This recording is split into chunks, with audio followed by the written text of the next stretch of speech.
میرے دوست شرجیل کی عمر 34 سال تھی اور اس کی شادی جس لڑکی سے ہوئی تھی اس کی عمر 20 سال تھی۔ یہ شادی ان دونوں کی محبت کی شادی تھی۔ شرجیل ہمیشہ یہ کہتا تھا کہ چھوٹی عمر کی لڑکی سے شادی کرنے کے بہت سے فائدے ہوتے ہیں۔ ایک تو یہ کہ وہ زبان دراز نہیں ہوتی، دوسرا فائدہ یہ کہ اس کو زیادہ سمجھ بوجھ نہیں ہوتی، وہ ہمیشہ شوہر کی فرما بردار ہوتی ہے اور شوہر کے گھر والوں سے دب کر رہتی ہے۔ چونکہ اس کا ذہن کچا ہوتا ہے اسی لیے اسے جو کہا جائے وہ ویسا ہی کرتی ہے۔ میرے دوست نے چھوٹی عمر کے مقابلے میں بڑی عمر کی عورت سے شادی کرنے کے نقصانات بھی بتائے تھے۔ پہلا یہ کہ وہ بہت سمجھدار اور چالاک ہوتی ہے، چھوٹی چھوٹی باتوں کو بڑھا چڑھا کر پیش کرتی ہے، سسرال والوں کو دبا کر رکھتی ہے، اپنی منمانی کرتی ہے، یہاں تک کہ وہ شوہر کو بھی اپنے روپ میں رکھتی ہے۔ دوسرے دوستوں کی طرح میں نے بھی شرجیل کی یہ کہی ہوئی باتیں اپنے ذہن میں بٹھا لی اور سوچ لیا تھا کہ میں جب بھی شادی کروں گا تو چھوٹی عمر کی لڑکی سے ہی کروں گا۔ پھر جب میری شادی کا وقت آیا تو جس لڑکی سے میری شادی ہو رہی تھی اس کی عمر 18 سال تھی، جبکہ میں 30 سال کا تھا۔ اس کا نام لاریب تھا اور وہ بہت خوبصورت تھی۔ اس کا چہرہ اتنا پرکشش تھا کہ جب میں نے اس کی تصویر دیکھی تو دیکھتا ہی رہ گیا۔ میں اس کے حسن میں کھو کر اس کا دیوانہ ہو گیا تھا۔ میں اس کے ساتھ شادی کے لیے فوراً ہی تیار ہو گیا تھا۔ سوچتا تھا کہ جب لاریب میری دلہن بن کر میرے گھر آئے گی تو میں خود کو اس دنیا کا سب سے خوش نصیب انسان سمجھوں گا۔ میں فخر کروں گا کہ میری بے حد حسین اور کم عمر بیوی ہے۔ پھر شادی کی رسومات کے بعد جب میں کمرے میں گیا، میری بیوی لاریب بیڈ پر سکڑی سمٹی بیٹھی ہوئی تھی۔ اس کا سر جھکا ہوا تھا اور چہرہ گھونگھٹ میں چھپا ہوا تھا۔ میری اپنی حالت بھی عجیب ہو رہی تھی۔ زندگی میں پہلا موقع تھا جب میں کسی لڑکی کے پاس جا رہا تھا۔ میرا دل یوں دھڑک رہا تھا گویا پسلیوں توڑ کر باہر نکلنا چاہتا ہو۔ میں اپنی بے ترتیب دھڑکنوں پر قابو پاتے ہوئے اس کے سامنے بیٹھ گیا اور کانپتے ہاتھوں سے اس کا گھونگھٹ اٹھا دیا۔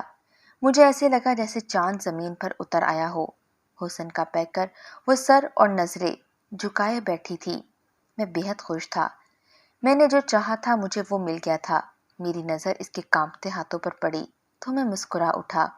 اس کی بھی وہی حالت ہو رہی تھی جو میری ہو رہی تھی، لیکن اسے سہما اور خوفزدہ دیکھ کر مجھے خوشی ہو رہی تھی۔ مجھے ایسی ہی بیوی چاہیے تھی جو مجھ سے دب کر رہے، میں جیسا کہوں ویسا ہی کرے۔ شرجیل نے مجھ سے کہا تھا کہ جب میں بیوی کو دیکھوں تو اس کی تعریف میں زمین و آسمان کے قلابلے نہ ملا دوں۔ اگر بیوی کی بہت زیادہ تعریفیں کرو گے تو وہ تمہارے سر پر چڑھ جائے گی۔ بیوی کو پہلی رات ہی میں روب میں رکھنا۔ اگر ایسا کرو گے تو بیوی کبھی تمہارے سامنے نہیں بولے گی، تم سے ڈر کے رہے گی۔ اس لیے میں نے لاریب کے حسن کی زیادہ تعریف نہ کی، حالانکہ یہ خود غرضی تھی، لیکن میں نے شرجیل کے کہنے پر ایسا کیا تھا کیونکہ میں اس کی پڑھائی ہوئی پٹی پر ڈھل گیا تھا۔ کمرے میں داخل ہونے سے پہلے میں نے اپنے موبائل پر 10 منٹ کا ٹائم سیٹ کر دیا تھا تاکہ 10 منٹ گزرنے کے بعد موبائل کی گھنٹی فوراً بج اٹھے، اور 10 منٹ گزرنے کے بعد موبائل کی گھنٹی بج اٹھی۔ میں نے جیب سے فون نکال کر کال اٹینڈ کی اور کان سے لگا لیا، گویا میں دوسری طرف سے کچھ سن رہا تھا۔ پھر میں نے لاریب پر روب ڈالنے کی خاطر خود پر غصے کا لبادہ اوڑھ لیا اور بات کرنے لگا۔ میرا انداز ایسا تھا جیسے میں بہت غصے میں ہوں۔ اس دوران میں لاریب کے چہرے کے تاثرات بھی دیکھ رہا تھا۔ میں کہہ رہا تھا، الو کے پٹھے، کیا تجھے پتہ نہیں ہے آج میری شادی ہے؟ کیا یہی وقت ملا تھا تجھے خبر سنانے کا؟ تم جانتے ہو میں ہر چیز معاف کر دیتا ہوں، لیکن غلطی نہیں، غلطی پر میں سخت سزا دیتا ہوں۔ میں یہ باتیں فرضی طور پر کر رہا تھا، لیکن میرا اصل مقصد لاریب کو سنانا تھا تاکہ وہ مجھ سے سہم جائے۔ میں نے نوٹ کیا میری باتیں سننے کے بعد لاریب کی حالت پتلی ہو رہی تھی، اس کی کپ کپاہٹ بڑھ رہی تھی۔ میں نے فون بیڈ پر پھینک دیا اور اونچی آواز میں بڑبڑایا، الو کا پٹھا، ایک کام کا تھا وہ بھی صحیح سے نہیں کر سکا، کل اس کی خبر لوں گا۔ میں نے لاریب کو منہ دکھائی کے طور پر ایک بریسلٹ دیا اور کہا اسے پہن لو، لیکن اس نے بریسلٹ لے کر پہننے کی بجائے ایک طرف رکھ دیا۔ مجھے ایسا کرنا اس کا برا لگا۔ میرے پوچھنے پر اس نے بتایا، مجھے بریسلٹ پسند نہیں ہے، مجھے انگوٹھیاں پسند ہیں۔ اس کی بات سن کر مجھے غصہ تو بہت آیا، لیکن میں ضبط کر گیا۔ پھر میں نے اس کا ہاتھ اپنے ہاتھ میں لینا چاہا تو اس نے اپنا ہاتھ پیچھے کر لیا۔ میں اس کے اس رد عمل کو دیکھ کر حیران رہ گیا۔ مجھے سمجھ نہیں آیا کہ اس نے ایسا کیوں کیا۔ اس نے ایسی شکل بنا لی تھی جیسے اسے بہت گھٹن ہو رہی ہو۔ اس نے کہا کہ پانی۔ اس کی حالت عجیب ہو رہی تھی۔ میں حواس باختہ ہو گیا۔ اس سے پہلے میں اس کے لیے پانی لاتا وہ بیڈ پر گر کر بے ہوش ہو گئی۔ اسے بے ہوش دیکھ کر سچ میں اب تو میرے ہاتھ پیر پھول گئے تھے۔ شاید کچھ زیادہ ہی میں نے اس پر روب جھاڑ دیا تھا، جس کی تاب نہ لاتے ہوئے وہ بے ہوش ہو گئی تھی۔ میری سمجھ میں نہیں آ رہا تھا کہ میں کیا کروں۔ اگر میں باہر جا کر سب کو بتاتا کہ دلہن بے ہوش ہو گئی ہے تو نہ جانے وہ کیا سوچتے۔ اس لیے میں نے اپنی طرف سے لاریب کو ہوش ملانے کے لیے بہت کوشش کی۔ اس کے چہرے پر پانی کے چھینٹے بھی مارے لیکن وہ ہوش میں نہ آئی۔ میں نے لاریب کو جھنجھوڑا کہ شاید وہ اس طرح ہوش میں آ جائے، لیکن میری یہ کوشش بھی ناکام ہو گئی۔ میں پریشانی سے کمرے میں ٹہلنے لگا۔ میری خالہ تو پہلے ہی بڑی عمر کی عورت لانا چاہتی تھی تاکہ وہ گھر کا سارا نظام سنبھال لے۔ میری نانی کا بھی کہنا تھا کہ بھلا ایک 18 سال کی لڑکی پورا گھر کیسے سنبھالے گی۔ میں نے سب کی مخالفت کر کے لاریب کو ہی شادی کے لیے پسند کیا تھا۔ پورا 1 گھنٹہ گزر گیا لیکن لاریب ہوش میں نہیں آئی تو میری پریشانی بڑھ گئی۔ میں چاہ رہا تھا کہ بس کسی طرح وہ ہوش میں آ جائے تاکہ مجھے سکون مل جائے۔ شادی ختم ہو چکی تھی، مہمان اپنے گھروں کو جا چکے تھے۔ جو گھر میں موجود تھے، اگر میں جا کر ان سے کہتا کہ لاریب بے ہوش ہو گئی ہے تو میرے رشتہ دار میرا مذاق اڑاتے کہ میں نے ایسا کیا کر دیا کہ بیچاری بے ہوش ہو گئی ہے۔ جب کوئی تدبیر کام نہ آئی تو مجھے اپنے دوست شرجیل کا خیال آیا۔ وہی مجھے مشورہ دے سکتا تھا۔ چنانچہ میں نے فون کر کے اسے ساری صورتحال سے آگاہ کیا۔ میری بات سن کر وہ ہنسنے لگا۔ اس کا ہنسنا مجھے غصے میں مبتلا کر گیا۔ میں نے غصے سے کہا کہ میں مشکل میں ہوں اور تم ہنس رہے ہو، تم کیسے دوست ہو؟ مجھے تمہاری مدد کی ضرورت ہے، بتاؤ میں کیا کروں؟ اب میں پچھتا رہا تھا کہ میں نے شرجیل سے مدد کیوں مانگی تھی۔ شرجیل کی بڑی بہن ڈاکٹر تھی۔ اس نے کہا کہ وہ اسے لے کر آ رہا ہے لیکن میں نے منع کر دیا۔ اس طرح میری سب کی ہو جائے گی۔ شرجیل میری بات سمجھ گیا تھا۔ بولا میں باجی سے بات کر کے تمہیں بتاتا ہوں۔ پھر تھوڑی دیر کے بعد شرجیل نے بتایا کہ تم اپنی بیوی کے پیروں کی تلیوں کی مالش کرو اور اس پر لحاف ڈال دو۔ جب اسے گرمائش ملے گی تو یقیناً وہ ہوش میں آ جائے گی۔ میں نے ایسا ہی کیا لیکن وہ ہوش میں نہیں آئی۔ شرجیل مسلسل لائن پر تھا۔ وہ مجھ سے لاریب کے بارے میں پوچھ رہا تھا لیکن اس نے بھی مجھ سے عجیب و غریب سوالات کیے تھے لیکن میں نے ان کا کوئی جواب نہیں دیا۔ اب مجھے اس کی باتیں سن کر کوفت ہونے لگی تھی۔ میں فون رکھنا چاہتا تھا لیکن شرجیل بولتا ہی جا رہا تھا۔ اچانک میرے دماغ میں ایک بات آئی۔ میں نے شرجیل سے کہہ دیا لاریب اب ہوش میں آ گئی ہے۔ اس سے جان چھڑانے کا اس سے بہترین طریقہ کوئی نہیں تھا کہ میں پھر سے ٹہلنے لگا۔ اچانک میری نظر سائڈ ٹیبل پر پڑی تو مجھے اپنے پیروں کے نیچے سے زمین کھسکتی محسوس ہوئی۔ سائڈ ٹیبل پر نیند کی گولیاں کی شیشی پڑی ہوئی تھی۔ میں نے آگے بڑھ کر شیشی اٹھائی۔ اس کا مطلب تھا کہ لاریب نے نیند کی گولیاں کھا لی تھیں، اسی وجہ سے وہ ہوش میں نہیں آ رہی تھی۔ میں پھٹی نظروں سے لاریب کو دیکھتا رہا۔ میں تو اسے معصوم سمجھ رہا تھا لیکن وہ تو چلاک نکلی تھی۔ میں ساری رات جاگتا رہا اور سوچتا رہا کہ لاریب نے آخر نیند کی گولیاں کیوں کھائی ہیں۔ اس نے شادی کی پہلی رات خود کو بے ہوش کیوں رکھا تھا؟ کیا میں اسے پسند نہیں آیا تھا یا وہ کسی اور کو پسند کرتی تھی؟ اس ساری صورتحال کے بعد میں نے یہی نتیجہ نکالا اور پھر سو گیا کہ صبح لاریب سے ہی بات کروں گا۔ صبح تقریباً 5 بجے کا وقت تھا جب دروازے پر دستک ہوئی۔ دروازہ کھولا تو باہر خالہ کھڑی تھیں۔ خالہ نے کہا کہ تم ابھی تک کمرے میں ہو، تیار ہو جاؤ، تھوڑی دیر تک دلہن کے گھر والے آ جائیں گے۔ اچھا میں ذرا دلہن کو دیکھ لوں۔ یہ کہہ کر خالہ مجھے ایک طرف کر کے کمرے میں چلی گئیں۔ میں ڈر گیا تھا کہ جب خالہ کو پتہ چلے گا کہ لاریب بے ہوش ہے تو وہ وویلا مچا دیں گی۔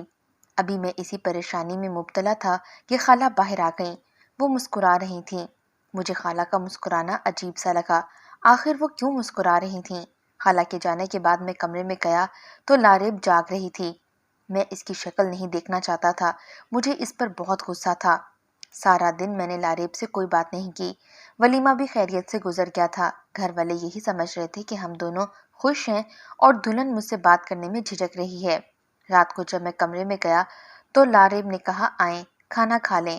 میں نے انکار کر دیا تو وہ بولی کھانا ساتھ کھانے سے محبت بڑھتی ہے۔ میں لاریب کی بات سن کر حیران ہوا۔ وہ کس محبت کی بات کر رہی تھی؟ میں نے طنزیہ کہا لفظ محبت تمہارے منہ سے اچھا نہیں لگتا، تم نے مجھے دھوکہ دیا ہے۔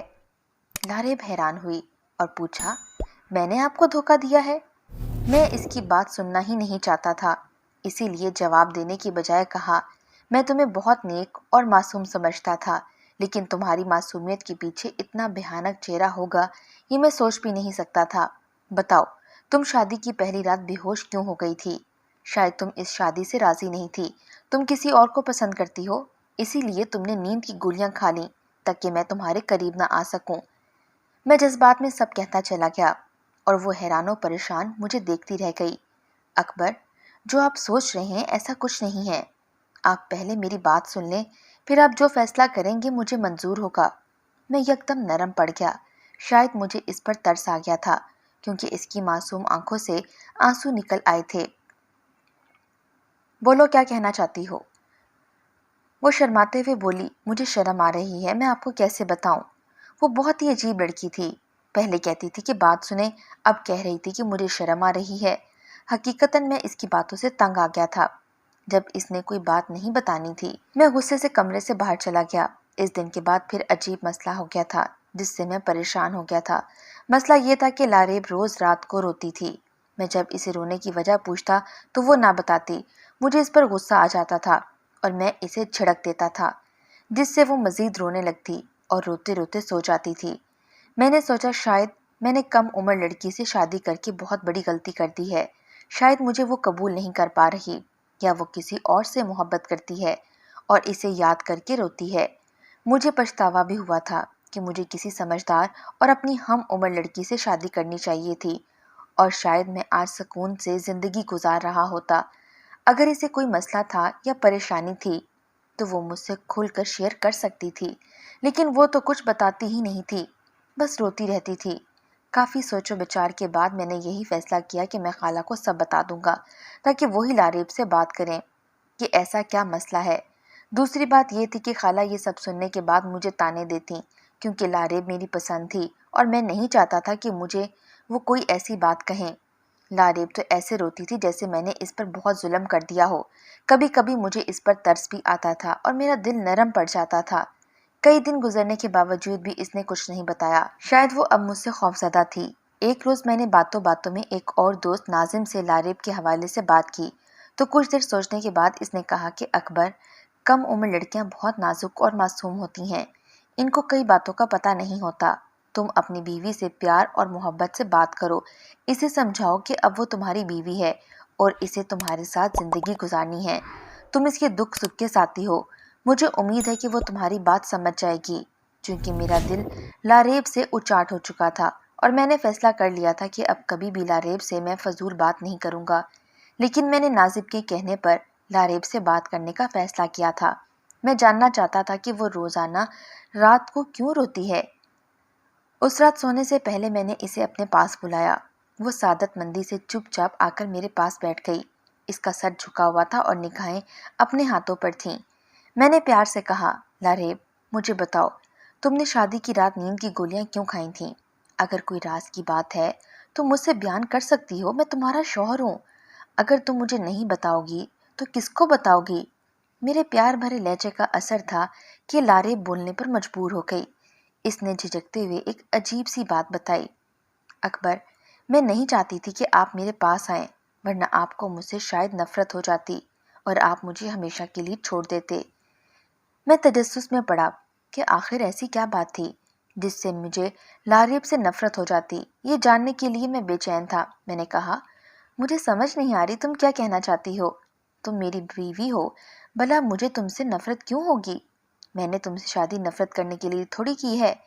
ہم جتنا ایک دوسرے کو سمجھیں گے تو ہم میں محبت بڑھے گی۔ بتاؤ، آخر کیا خاص بات ہے؟ لاریب کچھ دیر سر جھکا کر بیٹھی رہی، پھر بولی، اکبر، میں آپ کو ایک راز بتا رہی ہوں اور مجھے امید ہے آپ یہ راز اپنے تک ہی محدود رکھیں گے۔ میں نے کہا، ہاں، میں تمہارا راز اپنے تک ہی رکھوں گا۔ لاریب کچھ مطمئن ہوئی اور بولی، میرے گھر والوں نے آپ کے ساتھ دھوکہ کیا ہے، انہیں ایسا نہیں کرنا چاہیے تھا۔ آپ کو شادی سے پہلے بتا دینا چاہیے تھا تاکہ آپ فیصلہ کرتے کہ آپ کو مجھ سے شادی کرنی ہے یا نہیں۔ آپ شاید سمجھ رہے ہیں کہ میری زندگی میں کوئی اور ہے جس سے میں محبت کرتی ہوں اور اس کی خاطر روتی رہتی ہوں، تو ایسی کوئی بات نہیں ہے۔ میں ایک بہت بڑی مصیبت میں ہوں۔ مجھے اگر معلوم ہوتا کہ آپ کو میرے گھر والوں نے میرے بارے میں کچھ نہیں بتایا تو میں شادی سے انکار کر دیتی۔